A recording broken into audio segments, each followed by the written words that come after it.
You need 3 different kind of men: a treat, a trick, and a sponsor. If you want to be treated, find you an average man that works a 9 to 5 that can do what he can. Buy you basic gifts, like perfume. He can take you on your dinner dates. You ain't got to come out of pocket. But more than likely, he won't be able to afford luxury things. Treats don't require much from you. It could be somebody you really like, or you ain't got to like them at all. You can have multiple treats. Now, if you want more of an extravagant lifestyle, you want to be spoiled, then you need a trick. A trick will fly you out first class. A trick buy you some Chanel bags, Now, a trick takes more work.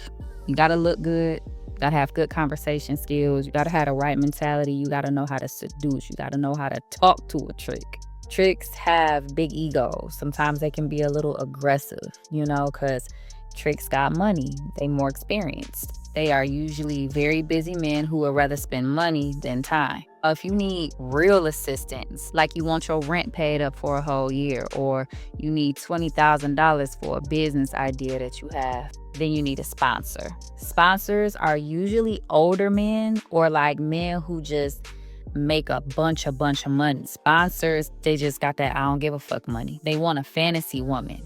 And most of the time they have multiple women. So if you a jealous woman, you might not be able to deal with no sponsor. Don't let the fact that he has so much money intimidate you, okay? Because at the end of the day, he's just a man with a lot of money. Eventually we want to find a man who is all 3 of those in one, right? We want a provider.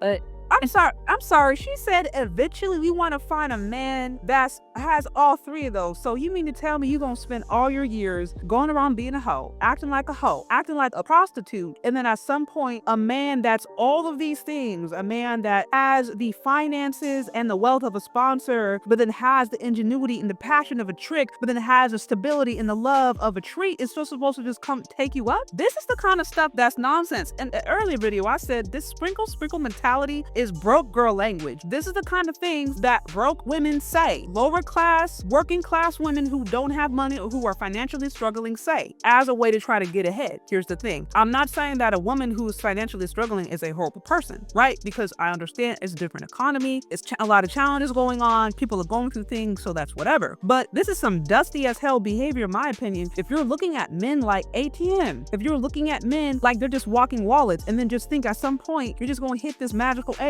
and then this perfect man that's all these things is going to come and take you on, like you ain't got all this baggage. She's basically teaching these ladies how to be prostitutes, teaching these young girls how to be prostitutes. Here's the thing about it. Being a prostitute is not a long-term strategy. So this is not going to guarantee you as you get into your older years and your golden years. You're not always going to look the same. You're not always going to look good. The unspoken thing to all these that you have got to look the part. And at some point, there's always going to be somebody prettier than you. There's always going to be somebody younger than you. This is a short-term strategy, short-term thinking. This is very short-sighted. This is not a mentality that's going to lead to a woman being okay long-term. Not to mention, think about all the dangerous situations a woman can put herself into when she's trying to do this, trying to find herself a little roster of these dudes. These dudes aren't stupid. They hear women going online teaching other girls how to be prostitutes. They hear women going online teaching all these other women foolishness. These dudes know the game, so they're playing right along with it, trying to figure out what they can get from you. And some of these dudes are going to take advantage of it, because if they feel like they're being taken advantage of, they feel like they're being disrespected, then they're going to feel less wrong disrespecting you. So this stuff is garbage to me. And I'm really tired of women coming online just teaching ladies how to be broke bums. You're a broke bum to me if you're up here looking at other dudes to try to pay your bills without your own plan or strategy and how to take care of yourself. That's bum behavior. If a dude was doing this, we would have no problem calling him a dusty bum, and he'd be that. He would be acting like a dusty bum. And my thing is, like, you don't have to be a broke dusty bum. Just because you can put lashes on and beat your face and put you a little weed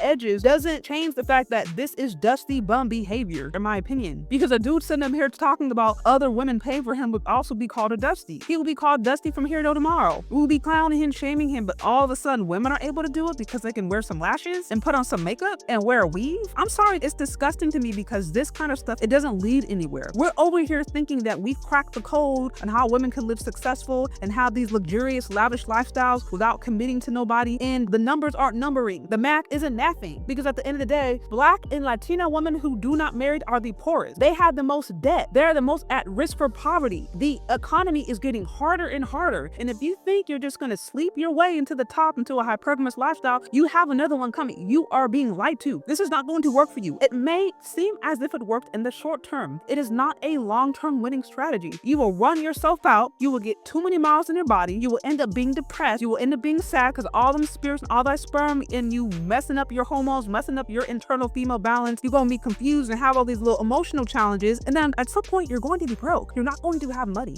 And if you are able to maintain some level of success, it's going to be at the expense of your own self-respect. You know what the best long-term strategy is as far as financial stability and as far as even building wealth? It is actually marriage. And here's the thing. I'm not saying that you should just marry somebody just because you want to have your bills paid. But what I'm saying is for all these women who are trying to teach women how to get money and wealth, and they're not talking about marriage, they're lying to you. They're scamming. They're just teaching you how to be a prostitute. Let's forget all these words, treats, tricks, sponsors. We try to make things cute, but it's like she's just talking about prostitution. She just gave y'all a little crash course on how to be a prostitute. And if you all want to be a prostitute, let's be that. Let's be very clear. This is how to be a prostitute, but let's not make it anything else than it is. Let's not try to make this more glamorous than it is. Let's not try to make this more beautiful than it is. Let's not try to pretend like this is some elevated high lifestyle. This is how to be a prostitute. And there are repercussions that come with that. And in my opinion, the repercussions are far worse than what you get in the immediate. But anyways, y'all, those are my thoughts. What do y'all think about this whole thing? I think this is garbage. You're never going to see me promoting or encouraging women to act like sex workers. Adamantly against that. Those are my thoughts. Y'all let me know what y'all think down in the comment section. Thank you so much for listening if you've gotten this far, and we'll talk later. Bye.